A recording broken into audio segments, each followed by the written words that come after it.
Morning folks, thanks for tuning in to another episode of Four Wheeling in New South Wales. What am I up to today? Well, we had planned a trip yesterday, Saturday, to do the Caves to Caves track. It's a track I've wanted to do for a long time. Finally got around to it, and unfortunately the car was spluttering and surging a little bit, which I thought was just a dirty fuel filter again. So we swapped that on the roadside, but the car had gone into limp mode just prior and no power. As soon as I put my foot down under load, it was getting a funny, rattly, similar to the Hilux injector sort of sound. So I wasn't going to drive. It was over an hour where we were. Thank goodness we hadn't got right down into the tracks, but anyway, you would have seen maybe a short clip about it. We had to get towed home, which unfortunately we didn't realise until after we'd booked a towing company that my insurance has tow coverage, so out of pocket by a substantial amount to get towed home, but what do you do? So what the plan is, I think all things are leading to me believing that it's an EGR valve that could be blocked with crap.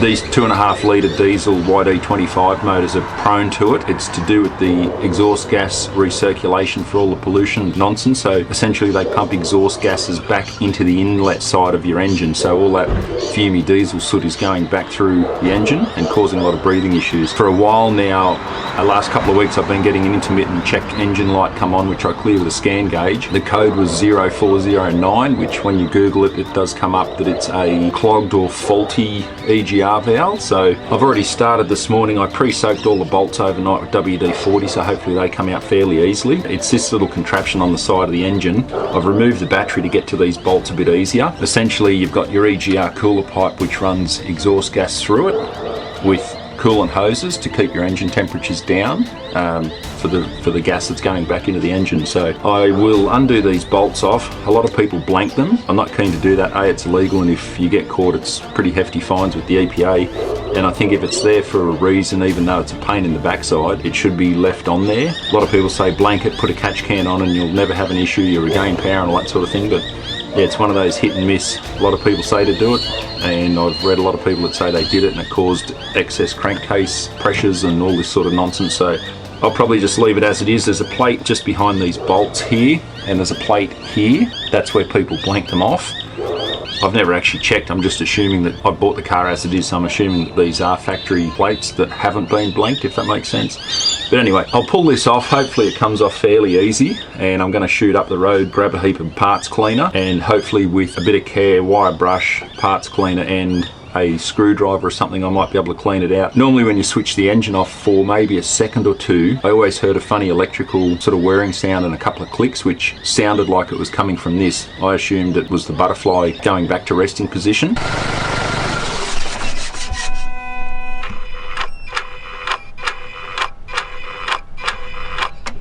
You can hear that funny clicking and whirring. My theory is that it's the butterfly valve inside there opening and closing where it's supposed to for your next startup. It doesn't make that sound anymore, and when it went into limp mode, I figured maybe it's because that's either closed over or stayed open, causing an incorrect fuel mix. When we went to come up a hill yesterday to park to wait for the tow truck, the soot coming out of the exhaust pipe was unbelievable. You're lucky to see a car behind you. It was just that unburnt diesel fumy smell, which my way of thinking, it's over fueling, so the air fuel ratio is thrown out, which this valve could be a big part of it. Navaras, for people who don't know, always run a bit richer, even from fairly new. They're always a little bit on the sooty side because they use injectors that have a higher than necessary flow rate, so they're always a little bit sooty. There's videos online about that as well, but yeah, the soot was just ridiculous. I had to pull over because cars behind me wouldn't have been able to see almost. So yeah, we'll rip it off. I just thought I'd film it. It might help other Navara owners. Most common rail diesels have EGR valves. It's all a bit new to me, hence why I thought I'll film it if it helps others. But yeah, common rail diesel all have it. As I said, apply with Euro whatever nonsense. So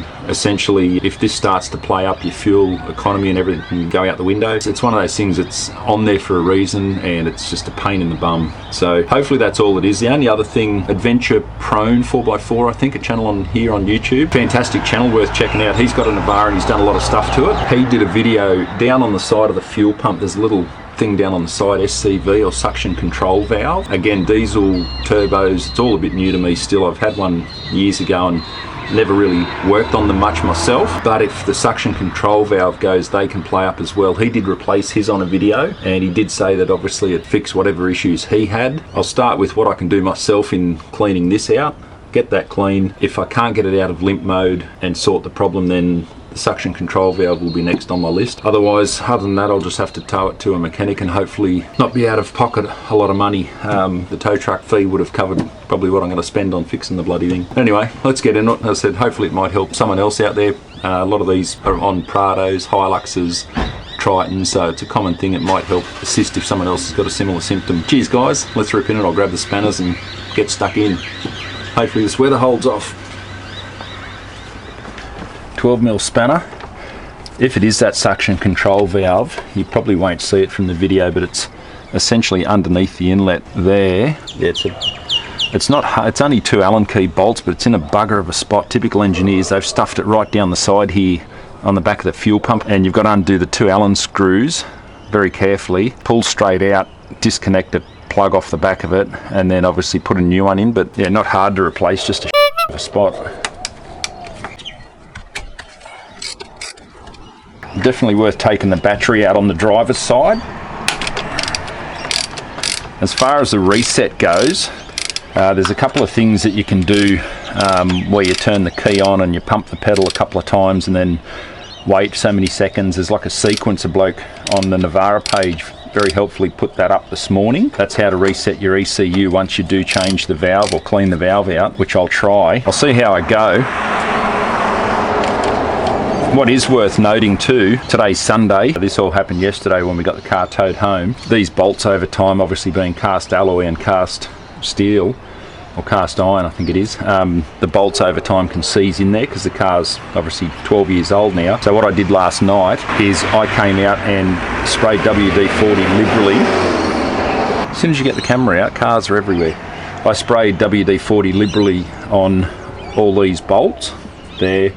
I did the 2 on the EGR cooler pipe, both sides, just in case I had to loosen them so that I can pull this out of the way, because I don't know how much flex is going to be in it to get this section. It's essentially this, from this steel plate, and all of that has to come out this way.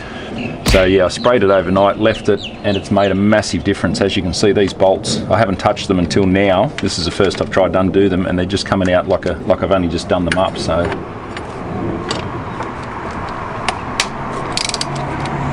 really worth doing if you are going to work on a part that you think is going to be hard, like manifold bolts, bolts to turbos, exhausts, anything that's had a fair bit of heat on it too, because metal obviously swells up over time with heat, and if they swell up, it's going to be all the more difficult to get them out without stripping them. I'll just grab a 12mm spanner for that, and that. Oh no, I've already done that one. So yeah, it's just a 12mm open ender. Will get that one off the front, and then we'll see how we go. These little ratchet spanners are good too. I got these through work. Only a cheap set, but it's an open end and a ring spanner, but the ring's got a ratchet in one end. Super handy if you're undoing stuff like this where you've got a lot of turns to do. They can make a massive difference to your toolkit, so worth looking at. And a couple of wiggles backwards and forwards always helps too if a bolt is a bit tight. Essentially you sort of crack the thread and then you're working it backwards and forwards to get it out. These are coming out surprisingly easily. I would hope the rest of this task is this simple. I said this is a first for me as well, so we'll see how we progress. What can help too is some cable ties. So I've taken this driver side battery out. Normally the leads sit up in the way, so I've just zip tied them back down to the side of the car here, just so they're out of the way. And what I'll do, I'll grab a bit of paper from inside and I'll just write some numbers down on there, and I'll put these bolts on the bit of paper so that I make sure I get the exact ones back in place as well, because there's nothing worse than having a bolt that's too long, or you end up with a bolt left over and you've missed somewhere they go back in. All right, what I'll do, I'll cut the clip there. No point showing you undoing all these bolts, but I'll cut the clip there and then I'll start up once I've got this further off. Yeah, so something like that. Simple diagram showing me top left, bottom left, the 2, let's just call them manifold or tube pipe bolts, those 2. Then you've got a bottom right behind the tube and a top right there. So I'll probably just lay that up on top of the intercooler and I'll make sure those bolts sit in the exact position they came off, and that way there's absolutely no chance of getting them wrong. Actually, I'll sit that down on the ground just in case I bump it, and it's not sitting real flat anyway. So as I take these out in sequence, I'll just sit them on this bit of paper.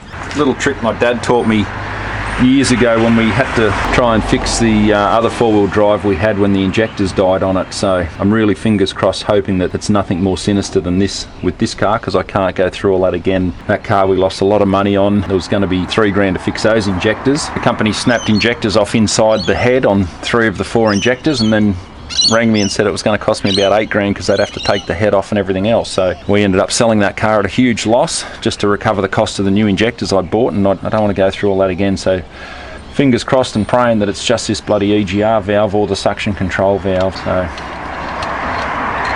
that's one bolt out. But yeah, super easy, guys, pre-soaking them overnight. That was unreal getting them out. So the other thing when taking bolts out in some sort of sequence is if you get in the habit of doing it the same way each time, so top left, top right, bottom right, bit like when you do your wheel nuts up where you've got to go in a crisscross pattern. If you keep in that sequence, or do everything clockwise or everything anti-clockwise, whichever way you do it, if you get in a pattern and a routine where you're doing that each time, when it comes to putting it back together, you just go in the opposite direction, obviously, but there's no chance of you getting them back in the wrong spot, sort of thing. So I just pulled that one out to see obviously how easy it was to get out. Now, having said that, yeah, I'm going to go top to bottom. This one you can't get out because it hits on there, just on the side edge. The one behind here, obviously this pipe's in the way, so I'll undo that one. I'll get this one out, then hopefully this can come out of the way a little, and I can get that and the bottom one out then. But yeah, I'm putting those down on the paper as I take them out. And I'm not using any sort of air tools or rattle guns or anything like that, just in case, because they can really stress tight bolts. Yeah, so these are all different lengths, so you want to make sure you get them back in the right way. But yeah, no air tools for this sort of thing. I'm reluctant, because if they are tight in there when you first try and crack them, you can literally strip your bolts or your thread. That's fairly loose actually, so hopefully if I undo these two, I don't know if coolant will come flooding out of there or not much at all. I'm not quite sure with that. As I said, I've not ever had to do this before. The other thing I found when you are stressing over repairs to your vehicle and cost in the back of your mind to repair anything like this sort of task, or when you're modifying, I'd like to just put a set of headphones on, jump on YouTube. There's a couple of comedy channels I like listening to, and I just find that sort of helps de-stress and de-anxious the whole situation, if that makes sense. So I'm going to pop my headphones back on and listen to a bit of comedy, and I'll sort of record on off throughout this because I don't want to bore everyone with unnecessary bits. Cheers guys, thanks for watching. I'd actually stopped the camera, but I thought I'll just flick it back on and show you. It's worth noting, these bolts have got that inbuilt sort of washer on them, which I thought was going to get in the way, but once this whole valve section's loose, you can actually shimmy it across to the front of the car a little bit, and that bolt comes out, so I won't have to, hopefully I won't have to loosen the EGR cooler pipe. That one's out, so that'll go down on the bit of paper, top right, and then it's just a matter of getting this one out from behind the pipe. Same thing though, maybe. Yeah, no, of course, there's always one bolt that has to bite you on the backside, isn't there? That would be way too easy. Thanks, Nissan. Like that. Why not make this pipe slightly different in bend design, so at least you could get that out knowing full well that this is going to need replacing or cleaning at some stage, but nope. Gotta love the old engineers, eh? Okay, so yeah, so it hasn't been blocked. That's the factory gasket. The blanking plates, that whole section's solid steel so that the exhaust gas can't get back into the motor, so as per factory spec. So I'll sit that down on the ground the way it came out, and that can go back in again. Alright, so yeah, definitely this bottom bolt you can't get out because this tube's in the way, and you can only slide it so far back because this hose is in the way. So huge shout out to engineers and designers. What I'm going to do, I've loosened these two bolts. There's nothing coming out of there yet, coolant wise, so maybe that only goes through there once the engine's running. I thought it might sit in there all the time, but it mustn't. So I'll undo these two 14mm nuts off, just far enough. I don't have to take them all the way off, but just far enough that I can pull this manifold pipe that way a fraction, and then hopefully this will just pop out of the way. I've lost my 14mm socket somewhere. I don't know where that is. I've got to do a serious garage clean out. I've undone these two bolts off, or these nuts I should say. It makes a massive difference. I can't stress enough. Tip of the century. Pre-soak all your bolts, nuts, whatever you're undoing the night before with WD-40. It made it so easy to crack these, because these EGR tubes, this cooler tube, online they're about 1,500 odd bucks to replace, so I really don't want to be having to buy another one of them because I strip a thread or break the tube, and it definitely has to come off to get that whole section of EGR off. So I'll just plonk these down behind me on the ground. It made it a lot easier too. There's a bracket that sits I'll show you this bracket, and again I've left the bolts in there specifically, but this bracket sits under there like that. I found it easy to just undo this. A few minutes later. Oh, all right, folks. You cannot believe the joy I'm having right now. Ah, oh, thank God. I think I have found the issue. So I've taken the pipe off and pulled the EGR valve off. Now this camera may not pick it up, but you can see it is gummed over a bit.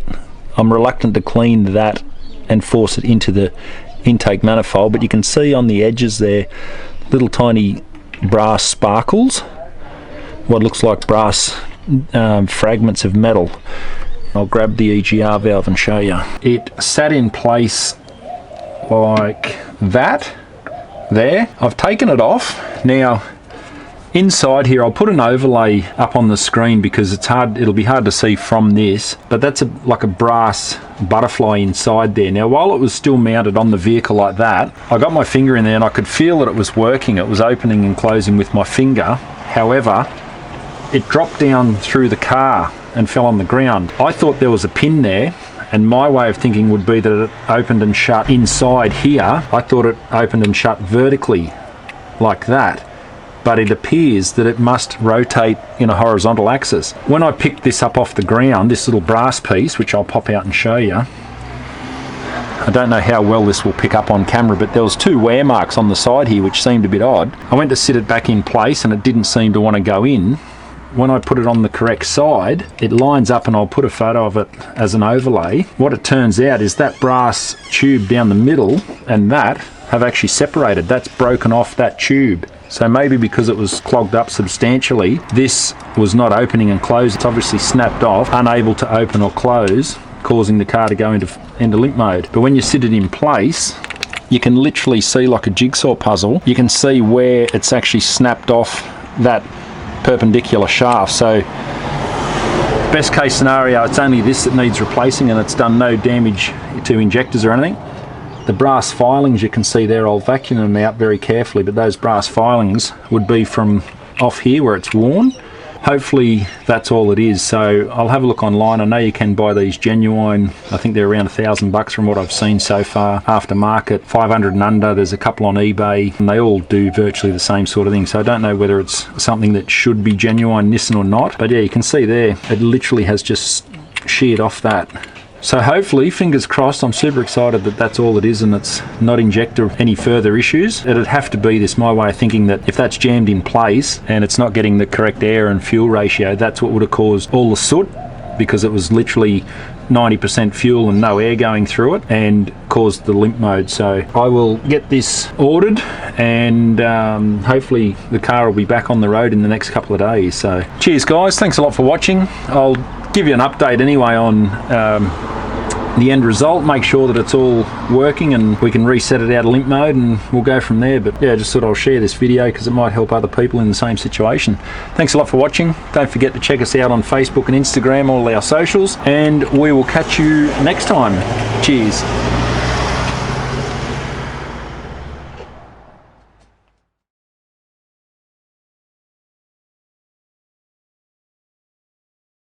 With a higher than necessarily get rid of that car.